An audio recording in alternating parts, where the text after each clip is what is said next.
Hello guys, welcome to Active Dogs. My name is Val Darts. I am a dog trainer and behavior specialist here in Ventura, California. And today's video is going to be how do I give enough of physical and mental stimulation to my dog, right? So some people will think I have a yard. Some people will even tell me like we have an acre. Like what's the problem? Like they can play in a yard all they want. Well, let's think of that COVID lockdown when you were forced to stay on your anchor in your house with your family, not being able to get out, okay, where you could only like go to buy food and that was it. How did you feel?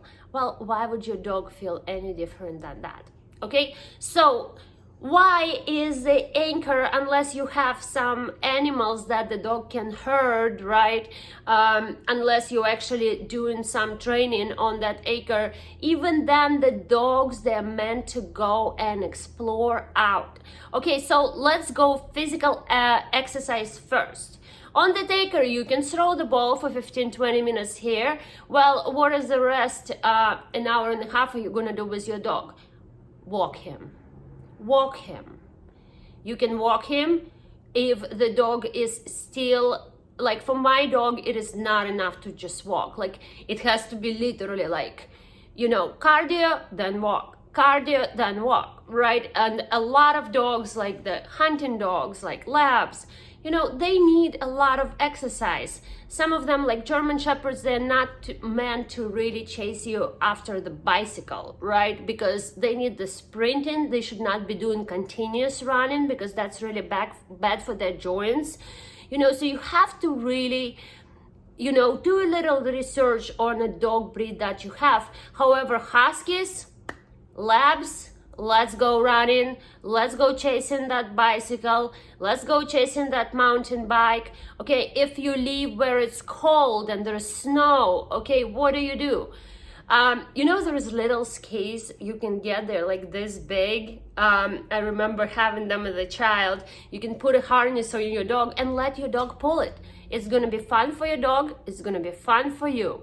Next, when you go on that walk, don't go the same streets over and over again, because again, that gets boring. It doesn't, yes, it provides the physical, but it doesn't provide the mental exercise. We will move towards the mental exercise later in this video. Right now, we're talking about physical. Now, what if your dog does not like to chase a ball? Well, does your dog like tug-of-war? Does your dog like squeaky toys more than not squeaky toys? Does your dog have a prey driver role? You know, there is those remote control cars that they just run like crazy. A lot of dogs are gonna have interest for those. Also, having your dog playing with other dogs, it's so important. It is so important because they do get each other tired physically. Now, a good way to be also to go on a hike, go up and down the hill. You definitely want to provide the good exercise for the dog to keep that muscle on and to develop those muscles.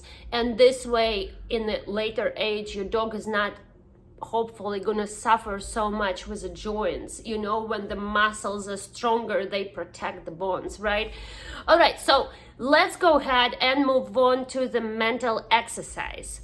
So what can you do with that acre of the yard, or a yard, or even if you live in an apartment? Okay, say your dog only got like an hour and a half of exercise and it's a German Shepherd, right?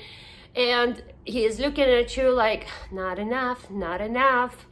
Well, yeah, sometimes I'll do a little fetch in the apartment, but again, like when you constantly do just the fetch, the dog gets like obsessed and he goes into cycles. So the cool thing would be is to find a puzzle toy that will make your dog think really how to do certain things. Another one is a great one, I recommend it to all of my clients, is doing the nose work. Basically, you get a toy, you show it to the dog, you say, where is it? He gets it. Yes, good boy, throw it. Then you put it behind your back so he sees you doing that. You say, where is it? He goes after it, you say, yes, good boy, you throw it.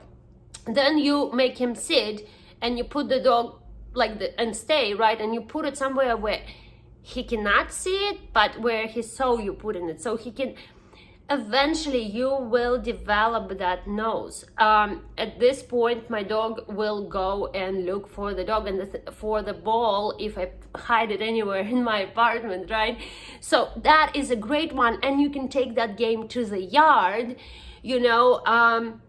So what do we have? We have the nose work, we have the puzzle toy, next one, and people really don't realize and underestimate how important it is.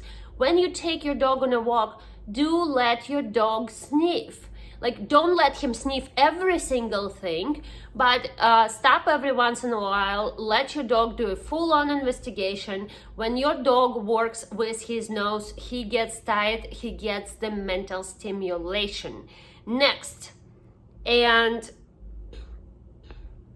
the last that I have over here, train your dog. Okay, so if you do say 3-4 training sessions, 5-10 minutes a day, you know, teach the dog a new trick, make your dog work for its food. That is also a mental stimulation. When you do all those things combined, you are most likely gonna have a very nice balanced dog. Are you still here? Great, because I forgot the one and most important, mental stimulation. Guys, take your dogs out on walks to busy places, to where other people walk, other dogs walk, there are skateboards, there are bicycles. Take your dog to places where they can see motorcycles. That will get them tired. And you know what else it's gonna do? It's gonna desensitize them. All right, so that was the last one. Now, actually, bye. Thanks, guys.